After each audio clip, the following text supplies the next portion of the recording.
Hey, what's up, everybody? Welcome back to Wrestling Rants Reviews. Big Mike back again for another edition of This Day in Wrestling History. That's right. And this day in wrestling history is for August the 12th. And it looks like we got somewhat of a busy day, at least in a lot of title changes. So we're going to get right at her. That's right. Pitter patter, let's get the fuck at her. All right, a little bit of trivia knowledge of useless information, as I always call it.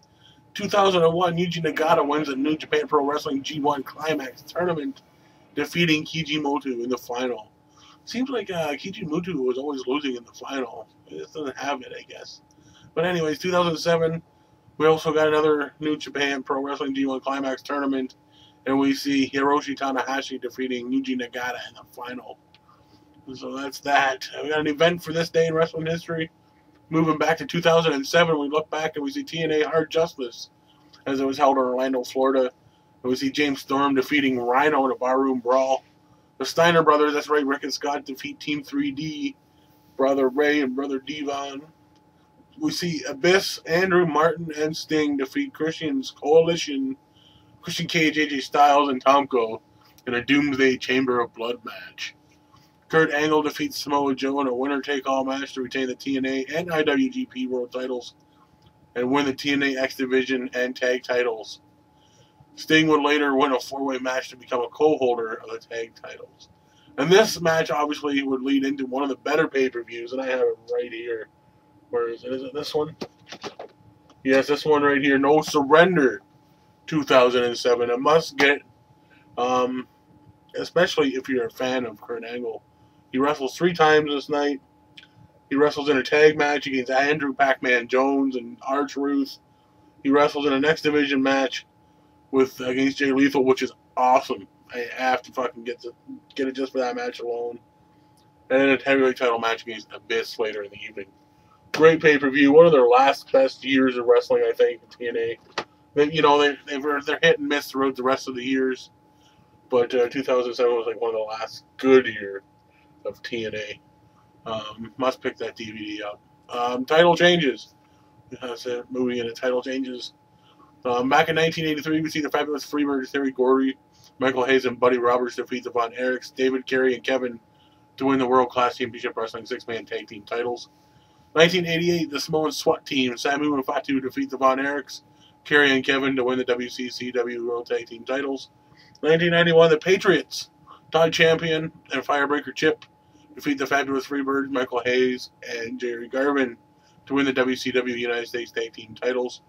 Also in 1991 on this day, Jerry Lawler defeats Awesome Kong, no, not that Awesome Kong, to win the USWA Unified Heavyweight title. Also, Danny Davis defeats Bill Dundee to win the USWA Junior Heavyweight title. 1992, Masahiro Chono defeats Rick Rude in the final of the New Japan Pro Wrestling G1 Climax Tournament to win the vacant world title, NWA World title. 1997, Chris Jericho defeats Alex Wright to win the WCW Cruiserweight title. 2005, James Gibson defeats CM Punk, Christopher Daniels, and Samoa Joe in a 4-way match to win the ROH World title. For all of you that don't know, James Gibson is the innovator of the Gibson driver and also Jamie Noble. 2006, Bryan Danielson defeats Nigel McGuinness to reunify the ROH and World title and the ROH Pure titles. The Pure title is now discontinued. I believe this was at the show Unified. And that would have been also in England. If I'm correct. If I'm not correct, correct me. Birthdays for today in wrestling history.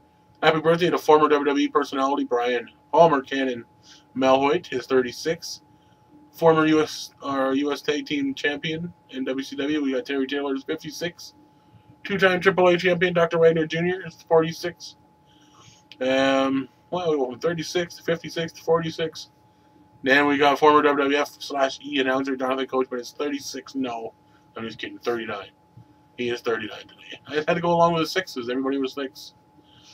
But, so if you're having a birthday in UIWC as well, in YouTube land out there, anywhere that you're checking out this video, happy birthday to you and everybody else that's around the world.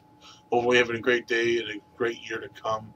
On a sad note, today, this day in 2009, the wrestling world lost former WWF star Carl Von Hess at the age of 90. So he lived a long life. You know, he fulfilled his dreams, obviously, became a wrestler, all that good stuff. But in his heyday, Von Hess was probably the most hated heel in the country. So much that the fans often legitimately tried to hurt him, including by shooting at him. He eventually quit the business in the 60s. His having Wayne sometime. His star having Wayne, or I don't know what the fuck. Sometime before he became a trailer park operator, eventually dying of Alzheimer's disease. So there you go. That's it. I am Big Mike, and that's that. Stay tuned later tonight. Probably gonna do SummerSlam predictions. So stick around for that. Anyways, I'm Big Mike, and that's that.